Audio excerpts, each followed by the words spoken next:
अगर आप भी 2025 में YouTube स्टार्ट करने की सोच रहे हैं या ऑलरेडी स्टार्ट कर दिया है और ये सोच रहे हैं कि कैसे अपनी वीडियो क्वालिटी को ओवरऑल इंप्रूव किया जाए, तो ये वीडियो बिल्कुल आपके लिए है। आज की डेट में YouTube पे कंपटीशन जो है वो इतना बढ़ गया है और स्टैंडर्ड इतना हाई है कि कंटेंट क्वालिटी आपकी कितनी भी अच्छी हो, लेकिन दो चीज़ अगर मिसिंग, यानी अच्छी वीडियो और अच्छी ऑडियो अगर नहीं है तो जनता आपकी वीडियो फट से स्किप मार देगी। और ऑनेस्टली बताऊं तो YouTube की शुरुआत ऐसे नहीं होती है, वो होती है ऐसे। मोबाइल फोन से practically enough to record a 4K video. आजकल किसी भी फोन में 4K रिकॉर्डिंग होती है तो वीडियो का काम तो हो जाता है, लेकिन आउटपुट जो है वो ऐसे ही दिखेगी, भले ही कमरा चाहे कितना अच्छा क्यों ना बना हो और वेल लिट क्यों ना हो। सही प्लेसमेंट अगर लाइट की नहीं है और एक अच्छा माइक नहीं है तो आउटपुट जो है वो ऐसे ही आएगा। तो मेन काम करना पड़ेगा आपको लाइट की सही प्लेसमेंट पे और माइक पे, तब जाके आपको मिलेगी ये क्वालिटी आपको मिलती है। तो इसीलिए आज के वीडियो में एक एस्पेक्ट पे टच करना चाहूँगा इस पूरे प्रोसेस का, वो है ऑडियो। आपको बताऊंगा 3 बेस्ट माइक जो मैंने पर्सनली यूज़ किए हैं अपनी 1 साल प्लस की यूट्यूबिंग जर्नी में। और फिक्र करने की कोई बात नहीं है, क्योंकि मैं आपको कोई भी फैंसी और एक्सपेंसिव स्टफ नहीं बताने वाला हूँ। वही बताऊंगा जो मैंने पर्सनली यूज़ किया और जिस पे मैं विश्वास करता हूँ। और ट्रस्ट मी, इकोनॉमिकल होना ये मेरी पहली क्राइटेरिया थी माइक लेने से पहले। तो चलिए वीडियो शुरू करते हैं।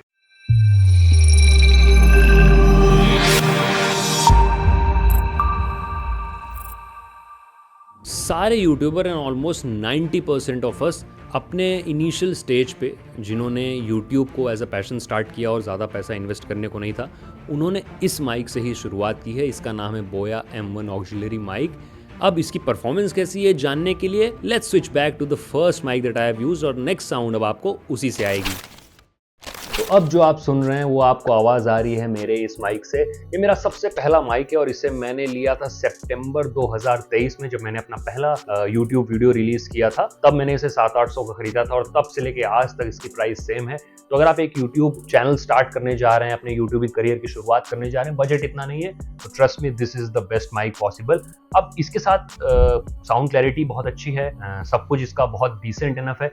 कुछ डिसएडवांटेज जो इस माइक की रही जिसकी वजह से मुझे इसे चेंज करना पड़ा था, वो ये था कि मैं बात करते वक्त मूवमेंट ज़्यादा करता हूँ, क्योंकि ये पिन होता है आपके कपड़ों पे ही, तो अक्सर ऐसे मूवमेंट से आप सुन सकते हैं ये आवाज़ आती है, खर की साउंड आने लगती है अगर आप बहुत ज़्यादा मूवमेंट कर रहे हैं। प्लस दूसरा, इसमें जो वायर है वो वायर तो 20 फीट की मिल जाती है, लेकिन इसे बार बार लगाना और निकाल के ठीक से रखना एक बहुत ही मुश्किल एंड टीडियस टास्क था, जो मुझे थोड़ा सा तंग करता था। प्लस इसमें एक छोटी बैटरी भी लगती है और कोई ऐसा सिग्नल नहीं है, पता नहीं लगता कि कब बैटरी डिस्चार्ज हो गई है।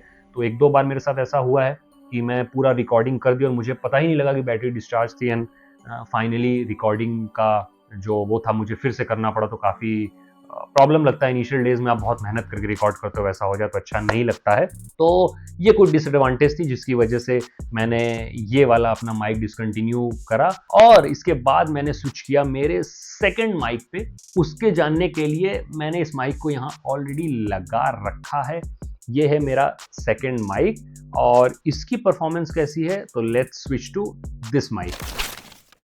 तो ये है मेरा सेकंड माइक जिसके थ्रू अब आप मेरी आवाज़ सुन रहे हो। ये है माउनो का PM420।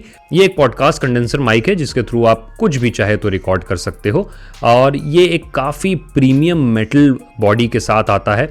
अब इसके साथ आपको बहुत सारी एक्सेसरीज मिल जाती हैं, जैसे ये मेटल वाला आर्म, ये शॉक अब्जॉर्बर माउंट, इसका विंड स्क्रीन कैप, ये एक आप देख रहे होगे।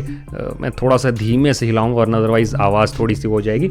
अब ये जनरली इसका पर्पज़ ये है कि आप अगर सिंगिंग कर रहे हो, बहुत तेज़ बोल रहे हो, तो इसको लगा सकते हो। तो जो फ ऐसे वाले साउंड होते हैं जिसमें आप वो मैं हूं ना वाले प्रोफेसर की तरह अगर बोलते हो, मुझे क्यों तोड़ा, तो ये उसको फिल्टर आउट कर देता है। हालांकि मुझे इतना यूज़ नहीं था क्योंकि मैं ऐसी सिंगिंग वगैरह नहीं करता हूँ, तो इसके बारे में मैं कुछ और ज़्यादा आपको नहीं बता पाऊँगा। इससे वॉइस क्लैरिटी तो आई, वॉइस में थोड़ी सी एक डेंसिटी भी बढ़ी, मुझे मेरी एक्चुअल वॉइस जैसी है उसके काफ़ी करीब लगी। तो एक माइक अच्छा वही है जो आपकी वॉइस में थोड़ा सा टोन, टेक्सचर, गहराई ला सके। तो इस माइक ने बेशक वो किया। ये मैंने लगभग नवंबर-दिसंबर 2023 में ख़रीदा था। 4,500 की कुछ प्राइस थी, लेकिन डिस्काउंट करने के बाद मुझे 3,500 का पड़ रहा था। नो कॉस्ट EMI थी, 9 महीने की बनवा ली तो 333 रुपये पड़ा, यानी लगभग 300 रुपये महीने के हिसाब से ये डील काफ़ी किफ़ायती थी मेरे लिए, बहुत महंगा नहीं, तो उस समय मैं इतना स्पेंड कर सकता था, तो मैंने इसीलिए इस माइक में इन्वेस्ट किया। और एक चीज़ और बताऊँ, ऑनेस्टली थोड़ा सा कूल भी लगता था देखने में माइक, वो पॉडकास्टिंग का ट्रेंड वगैरह चल रहा था तो उसमें देखते थे, इसलिए ले लिया और सस्ता मिल रहा था तो प्रीफर किया। अब ये कार्डियोइड पोलर पैटर्न माइक है, पता है बहुत तिकड़मी वर्ड है। देखिए जिस स्टेज पे अभी आप हैं, जो मेरे व्यूअर मेनली देख रहे हैं इस वीडियो को, उस स्टेज पे जनरली इतनी डीप इन्फॉर्मेशन की ज़रूरत नहीं पड़ती है, मुझे भी नहीं पड़ी थी और आपको जानना भी इतना नहीं डीपली चाहिए। अगर जानते हैं तो बहुत अच्छी बात है, अदरवाइज एक अच्छा माइक, डिसेंट माइक जो अच्छी आउटपुट दे सके, ईजी टू यूज़ हो, इतना ही जानना समझना है। तो कार्डियोइड पोलर पैटर्न का मतलब क्या है कि ये सामने से वॉइस बहुत अच्छी कैप्चर करता है, लेकिन पीछे साइड से अगर कोई नॉइस आ रही तो उसे रिजेक्ट कर देता है। तो अगर आपका वीडियो कोई और रिकॉर्ड कर रहा है, मेरे केस में तो मैं खुद ही अकेला करता हूं, सामने कोई बैठता नहीं, लेकिन अगर आपके केस में कोई सामने से रिकॉर्ड करा, उसने खट पिट कर दी तो ये कैप्चर नहीं करेगा, उस साउंड को रिजेक्ट कर देगा, तो वापस से रिकॉर्ड करने की मशक्कत जो है वो आपको नहीं करनी पड़ेगी। इस माइक के साथ ये एडवांटेज बहुत अच्छी आती है, लेकिन इसकी अब डिसएडवांटेज कुछ हैं, क्योंकि ये सामने से ही रिकॉर्ड करता है, तो अगर मैं थोड़ा सा हट जाऊं, इधर आ जाऊं, उधर आ जाऊं, तो साउंड में दिक्कत होती। प्लस इसमें एक ही तरफ है, तो अगर कभी अपने एक्सिस पे घूम गया, कई बार मेरा ऐसा गलती से हुआ है कि मैं जब इसे हटाता हूँ वापस लगाता हूँ तो एक्सिस पे घूम गया, तो ध्यान नहीं रहता है कि कौन सा सामने की तरफ पैटर्न है। हालांकि जहाँ पे इसका ब्रांड की लेबलिंग है मानो, वहाँ पे ही होना चाहिए, बट ये कवर की वजह से कई बार नहीं दिखता तो गलती हो जाती थी। उसके बाद एडिटिंग में थोड़ी दिक्कत आती, क्योंकि ये आर्म जो है, अगर मैं बैकग्राउंड रिमूव करता हूँ तो इस आर्म की वजह से थोड़े इशू आते हैं, ये आर्म इसे नहीं वो करने देता। प्लस हैंड मूवमेंट आप देख सकते हैं, मैं बोलते वक्त करता हूँ, जो कि मुझे नेचुरली थोड़ा सा बंद रखना पड़ता है, क्योंकि हैंड मूवमेंट अगर होगा तो इस पर टकराएगा और थोड़ी सी साउंड वगैरह आएगी और फिर वीडियो में अच्छा मतलब नहीं दिखेगा, अच्छा आउटपुट नहीं आएगा यार, यही कहने का मतलब है इसका। और अगर आप देख रहे हो जैसा कि पीछे एक कंस्ट्रक्शन साइट है जहाँ काम चल रहा है, तो आई डोंट नो कितनी वॉइस एक साउंड कैप्चर कर रहा है, बट इसमें मैं एसी चला के नहीं रिकॉर्ड कर सकता था क्योंकि साउंड कैप्चर हो जाती थी, अगल बगल की भी नॉइज़ कई बार कैप्चर हो जाती है इसमें।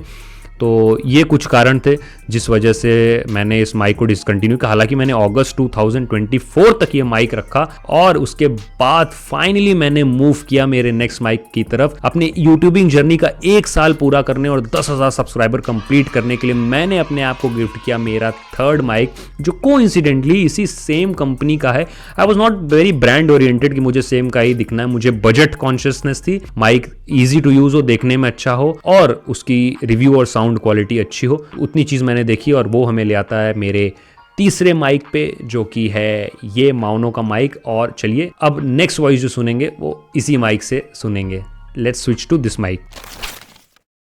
तो अब जो आप साउंड सुन रहे हो वो मेरे लेटेस्ट और करंट माइक की है। वीडियो की शुरुआत भी मैंने इसी माइक के साथ की थी जो आपने देखा होगा। अब ऑडियो क्वालिटी में बहुत ज़्यादा ड्रास्टिक इंप्रूवमेंट तो नहीं है लास्ट वाले से, लेकिन convenience and ease of use काफ़ी ज़्यादा बढ़ गया है मेरा इस माइक को लेने के बाद। और ये बात आप दोनों के डब्बे को देख कर ही बता सकते हो कि which one is more easy to handle and which one is more easy to use. ये एक मल्टीपर्पज़ माइक है, मतलब गेमिंग, पॉडकास्टिंग, डबिंग सबके लिए आप यूज़ कर सकते हो। वैसे सच बताऊं तो ये फीचर आप किसी भी माइक में यूज़ कर सकते हो, आखिरकार साउंड तो साउंड ही है ना, तो ऐसा कुछ स्पेसिफिक नहीं है, आप किसी भी साउंड के लिए कोई सा भी माइक यूज़ कर सकते हो। इसमें सबसे अच्छा मुझे जो लगता है वो है नॉइज़ रिडक्शन। पिछले वाले जो दोनों माइक थे जब मैं उन्हें यूज़ करता था तो मैं एसी चला के यूज़ नहीं कर सकता था, क्योंकि एसी के फ़ैन की साउंड जो है वो उसमें आती रहती थी। अब मैं जहाँ यहाँ बैठा हूँ डायगनली ऑपोजिट मेरे एसी लगा है और उससे फ़ैन की नॉइज़ इसमें कैप्चर होती थी, जो कि इस वाले में नहीं होती। और मैं आपको ये भी बता दूं कि अभी जब मैं रिकॉर्ड कर रहा हूं तो मेरे पीछे जस्ट बगल वाली बिल्डिंग में कंस्ट्रक्शन साइट है और काफ़ी ज़्यादा ड्रिलिंग वाली नॉइज़ आ रही है, जो कि इस माइक में शायद आपको सुनाई ना दे रही हो। तो इससे आपको पता लगता है कि इसका नॉइज़ रिडक्शन लेवल कितना अच्छा है। इसके बॉक्स में मेनली आपको एक ये स्टैंड, मेन यूनिट माइक की, ऊपर इसका आपको विंड स्क्रीन कवर और केबल जैसा कि सब में मिलता है वो मिल जाएगा। इसमें ऊपर आप जब देखोगे तो इसमें एक नॉब दिया है, ये माइक के गेन को कंट्रोल करने के लिए है। अब इसमें मेरे ख्याल से 5 या 6 स्टेप है, मैं जनरली लास्ट 2 पे ही रखता हूँ, मुझे वो साउंड क्वालिटी अच्छी लगती है, इसीलिए उन दोनों पे ही मैं प्ले करता हूँ। इसके बाद आपको एक इस पे म्यूट का बटन दिखेगा, इसे जस्ट टच करने भर की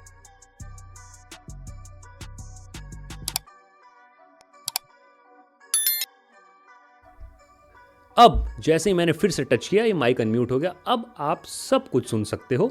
तो ये इजी टू यूज़ है, बट कभी कभी ना अगर गलती से आपने माइक पे हाथ रख दिया तो अनम्यूट हो भी जाता है, तो थोड़ा सा दिक्कत इस में आ सकती है अगर आप बार बार माइक टच करते हो। उसके बाद ये नॉब है, इसको आप प्रेस कर दोगे तो ये हेडफोन मोड पे स्विच हो जाएगा और फिर हेडफोन का आप गेन कंट्रोल कर सकते हो। हालांकि मैं अभी वो प्रेस करके नहीं दिखाऊंगा वरना फिर से साउंड बंद हो जाएगा और आप कुछ सुन नहीं पाओगे। इसमें नीचे जो है आपको RGB कंट्रोल मिल जाएगा। जो आप लाइट देख रहे हो ये अभी ऑटो मोड पे, इसे आप अपने प्रेफरेंस के हिसाब से चेंज भी कर सकते हो।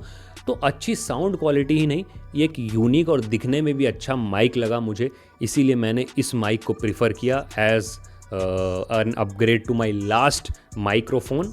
अब इसमें एक बेस्ट चीज़ और है कि इस पर केबल में ऑलरेडी एक कन्वर्टर दिया हुआ है जो उसे USB to Type-C बना देता है, जो बहुत यूज़ है। बहुत छोटी सी चीज़ है लेकिन बहुत यूज़फुल चीज़ है। इस अलग से कन्वर्टर नहीं खरीदना पड़ेगा या कन्वर्टर खोने या टूटने का डर नहीं। आप सीधे निकालो, स्विच करो, plug and play and it will be ready to use. और प्राइस की बात करें तो लास्ट वाले से जस्ट 500 रुपीज़ यानी 3,500 का माइक ये मुझे मिला, which is I guess an economical deal considering कि अब मैं यूट्यूब के जिस स्टेज पे हूँ। आई थिंक मुझे ये अपग्रेडेशन रिक्वायर्ड था, इसलिए मैंने इस माइक पे अपग्रेड किया। और घबराने की नीड नहीं, सारे लिंक आपको डिस्क्रिप्शन में मिल जाएंगे सारे माइक्स के। जस्ट जो सेकंड वाला मेरा माइक था अब उसका एक अपग्रेडेड वर्जन आता है, वो बंद हो चुका है, तो उसका नया लिंक मैं डाल दूंगा। उस पे आप जाके चाहे जो भी आपको पसंद हो, अपने बजट और आप किस स्टेज पे हो उसके हिसाब से आप अपने प्रेफरेंस का माइक ले सकते हो। एंड फिलहाल मैंने इसमें कोई अभी तक परेशानी महसूस नहीं की है, तो ये माइक जो है अभी काफ़ी लंबा जाने वाला है। अगर आप लोगों ने बहुत जल्दी ये सफ़र तय करा दिया तो हो सकता है मैं दूसरा माइक लूँ। दूसरे माइक से याद आया कि इसके बाद भी मेरे लिस्ट में एक माइक है, मैं आपको बता देता हूँ। नेक्स्ट मेरा जो भी अपग्रेड होगा वो होगा हॉलीलैंड का लार्क M2 या M2S। ये दोनों ही 2000 के डिफरेंस पे आते हैं। और अगर मेरा कोई भी व्यूअर बंधु जो देख रहा है, जिसकी कैपेसिटी है लेने की, जो कैपेबल इनफ है, who can invest a good amount of money, तो वो इस माइक के साथ जा सकता है। आपके स्क्रीन पे दिखेगा Hollyland lark M2 and M2S। Description में लिंक भी मिल जाएगा।